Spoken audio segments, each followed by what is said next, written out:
Ang dami pong nag-react when I posted a related topic dito sa pag-uusapan natin, no?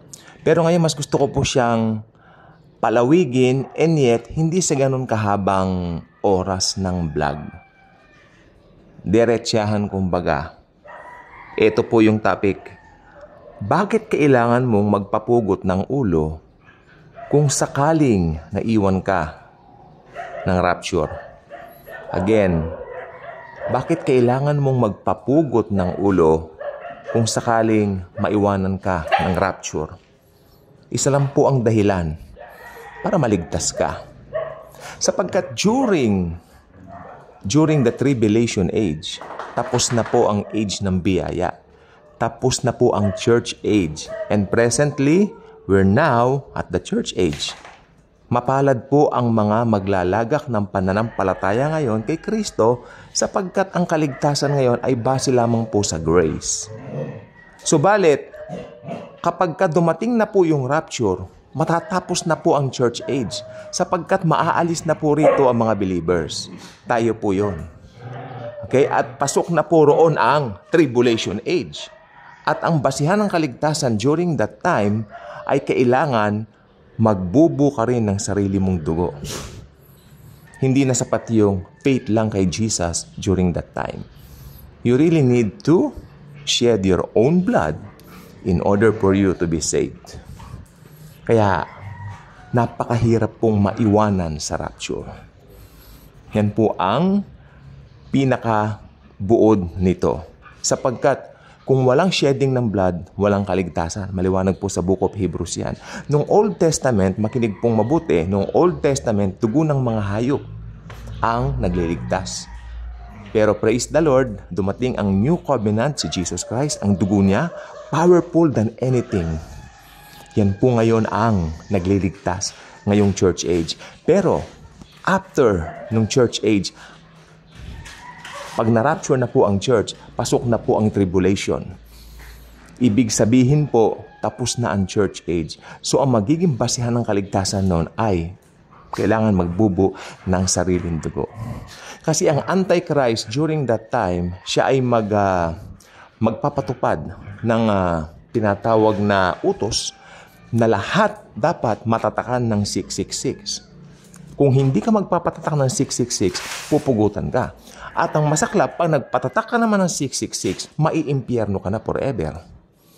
Diba? So, makikita po natin dito, yung mga nagpabaya o yung mga tinatawag natin hindi binigyan ng kahalagahan ngayong church age, ang paghahanap ng kanilang espiritualidad, or should I say, ang paghahanap ng tagapagligtas, or should I say, ang paghahanap ng kaligtasan, maiiwan sila sa rapture. At pag naiwan sila, ito naman po ang gusto ko sabihin, may mga magiging believers during that time ng tribulation. Pero, mahirap na pong maligtas sapagkat during that time, hindi na po sapat yung faith alone in Jesus Christ. Tapos na po ang church age. Ngayon, kailangan faith in Jesus. Sa tribulation, may faith ka na kay Jesus, pero kailangan yung dugo mo, ang yan ang ibububo.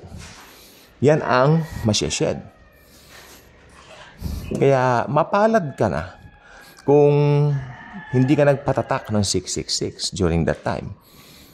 Mangyayari ngayon noon, papahanap ka ng Antikristo, papapugutan ka.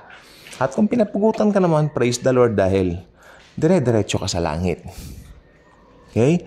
Kasi pag pinahaba ko po itong vlog na to, baka kung saan mapunta yung usapan. Gusto ko po direct to the point tayo.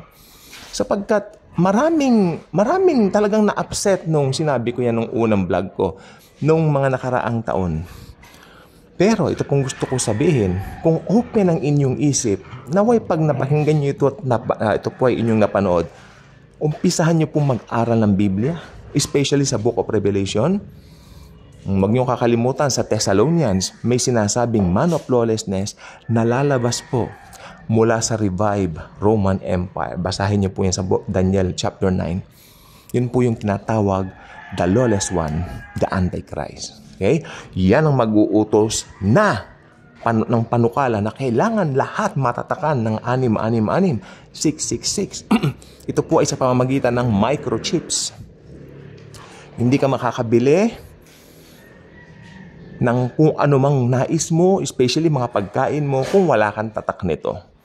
Okay? So, mahirap ang buhay sa tribulation. Unang-una, dahil nandiyan ang presence ng Antikristo at lahat ng mga uri ng dilubyo, puot ng Diyos na ibubuhos niya sa mundo.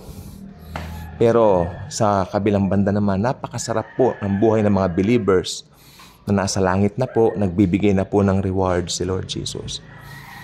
Kaya, ang pinakamasarap po na time na maligtas ay ngayong church age. Kaya kung hindi ka pa tumatanggap sa Panginoon bilang Lord and Savior, halika, sumama ka sa akin sa munting panalangin. Father God in heaven, I know that I'm a sinner and need a Savior. I know that I cannot do anything to save myself dahil pinanganak akong makasalanan. Father God, I believe that Jesus died for my sins and paid the penalty for my sins past, present, and future. Lord Jesus, thank you for saving me. Thank you for loving me. Be my Lord and my Savior from now on. Be the driver and the pilot of my life from now on. God the Holy Spirit, thank you for embracing me. Thank you for sealing me the seal of ownership. God the Father, God the Son, God the Holy Spirit, thank you very much. In Jesus' name, amen.